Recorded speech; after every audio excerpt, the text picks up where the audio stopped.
Next up in our 11 person presenter list today is Matt Raven.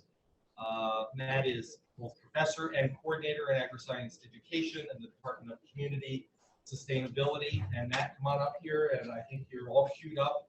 The arrows go left and right. And Right goes forward. Right goes forward. It's ready to go, and I have my timer. See the blue line, I see the blue line. It's great to be here this morning. I really appreciate the opportunity to talk about managing complex food systems holistically. It's kind of ironic that all my students are doing presentations after I do this presentation. So yeah, we're getting back. So I'm an agricultural educator. When I first started my career as an ag educator, I worked at the intersection of agriculture and educational systems. My purpose was to teach high school students to become agriculturalists. So when I taught high school agriculture in the Central Valley, California, that's what I focused on. I focused on the intersection of the two, using everything I learned at UC Davis about the best practices at the time in agriculture, and also how to teach high school students. Over the years, as my hair has gotten grayer, my worldview of ag education has evolved based on life experiences. When I first started teaching, I was a certified pest control advisor in California. I remember working on a farm where we were using ethylene dibromide for nematodes on tomatoes. And the applicator was dressed in a full hazmat suit because the soil fumigant was marked danger. That's when I had my first aha moment. You know, I realized that something is so dangerous that we had to be in full protective gear. We're putting it on soil where we're growing food. Not surprisingly, you know, that soil fumigant, they pulled a label on it because it's found in groundwater. There's also a label as a cancer-causing product. Jump forward to when I was at Mississippi State University. In 2005, we were 5 hours inland when Katrina hit us. You know, still a hurricane, Category 1 hurricane. So parts of Mississippi went to a global south country overnight. You know, grocery stores in Starkville were stripped bare in a day. Gas stations ran out of gas, and most of the county was without power for 3 to 4 weeks. It was these experiences and other experiences that I realized our food system is becoming more vulnerable to a variety of issues. Although modern technology has elevated most people's food security and material wealth, this has occurred at the expense of natural resources upon which humans ultimately depend. We now have significantly degraded resource base in which the availability of quality soils, water resources, and other essential inputs are threatened. Additionally, industrialization and consolidation has increased food value chain interdependence with other industries like energy, decrease the resilience of our food systems to economic, environmental, and social shocks, both on a local to global scale. Agriculture, therefore, must be adaptive and be able to address environmental, cultural, social, and economic complexity and be alert to unintended consequences. So that evolution has brought me to where I now view myself as an agricultural food natural resource educator. And now I work at the nexus of agriculture and food systems, the environment, and communities, with a focus not only on formal educational systems, but non-formal systems as well, with an eye toward food security. I believe the hardest thing to do in the world is to grow or raise food while at the same time regenerating ecosystem services. Sustaining our natural resources does not go far enough. We need to regenerate our soils and the overarching ecosystem processes, you know, that determine the health of our land. Compounding the difficulty of this, of growing food while regenerating our soil, is I don't think we're doing a good job providing current and future producers the needed management skills of how to accomplish what I consider the golden ticket: growing food on regenerating land. We need to be sure we have our best and brightest growing food and on regenerating soils. In order for this to do this, in order for this to occur, we must provide them the education, related experiences, to equip them with the abilities and skills to do so. Farm or ranch is a complex system. Every farm is unique as our fingerprints.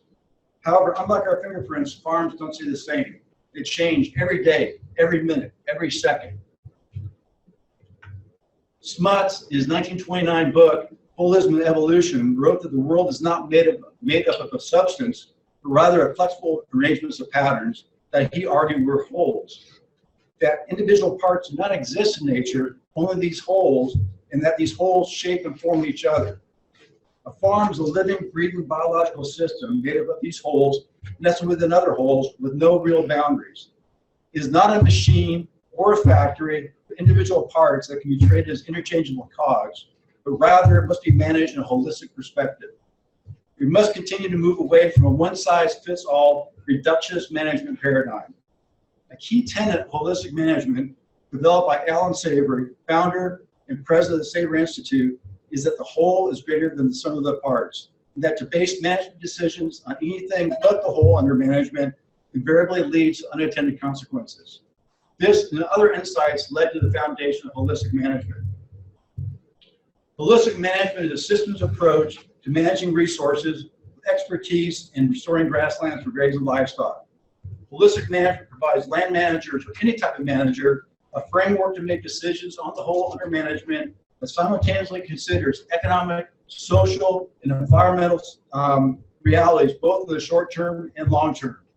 The Savory Institute is a global NGO based out of Boulder, Colorado, whose mission is to restore large-scale restoration of the world's grasslands to the promotion and support of holistic management. To accomplish this, the Savory Institute created the Savory Network with the goal of establishing 100 accredited hubs worldwide practicing holistic management by 2025 that offer training support to land managers with the ultimate goal of impacting 1 billion hectares by 2025. Currently, they're in the fourth cohort with over 40 hubs on every continent except the South Pole.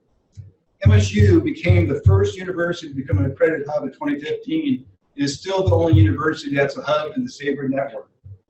We provide holistic management training and support out of Lake City Research Center, as well as the Upper Peninsula Research and Extension Center.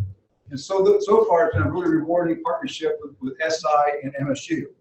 One of the programs we're working with SI right now is their ecological outcome verification, or what they term land to market verification. This is an outcomes-based program where producers raising meat, wool, land, and or milk on land that's verified to be regenerating are able to use that verification in their marketing. An early adopter of this program is Epic Bars, that was recently purchased by General Mills.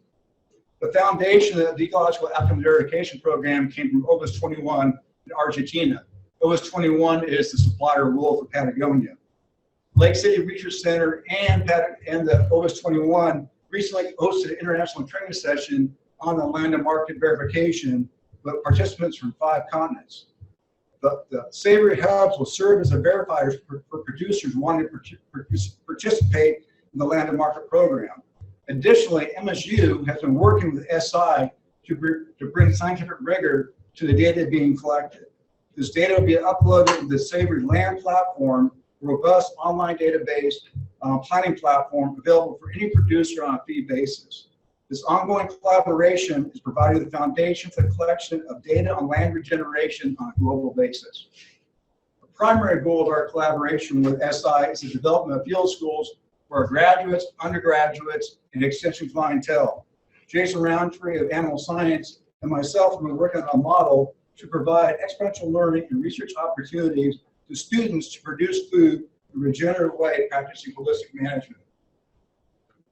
This fall, Dr. Roundtree, offering Introduction to Holistic Management, that class currently has 15 students enrolled in it. I was fortunate enough to help with the class several weeks ago and was able to talk with students regarding this field school concept. Students are hungry for these types of learning experiences, where they're placed into a learning situation that forces them to synthesize course information, life experiences, and to work with others in transdisciplinary teams to solve complex problems around our food systems.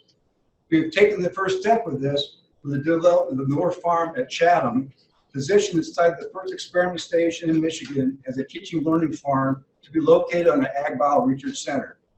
This allows for the immersion of students into all 3 legs of the land grant mission, and we're giving these students an opportunity to learn how to manage complex ag and food systems, and the next step is to add a holistic framework. There's a growing traction and opportunities for ag students to put into practice what they're learning in the classroom. Cal Poly San Luis Obispo has their student-run farms. The 450 Farm of Iowa State are also examples of students managing farms utilizing current best conventional practices. MSU has multiple examples of student-centered farms, such as the Soon Organic Farm, Tollgate, Bailey Greenhouse, and Urban Farm, in addition to the North Farm.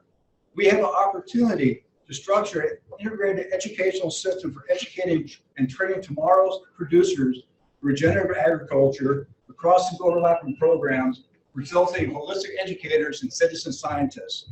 The possibility exists for MSU to be a facilitator and also include other new beginning farmer opportunities like Michigan, across Michigan, like Tillian, as well as cooperative extension, Peace Corps, and USAID projects.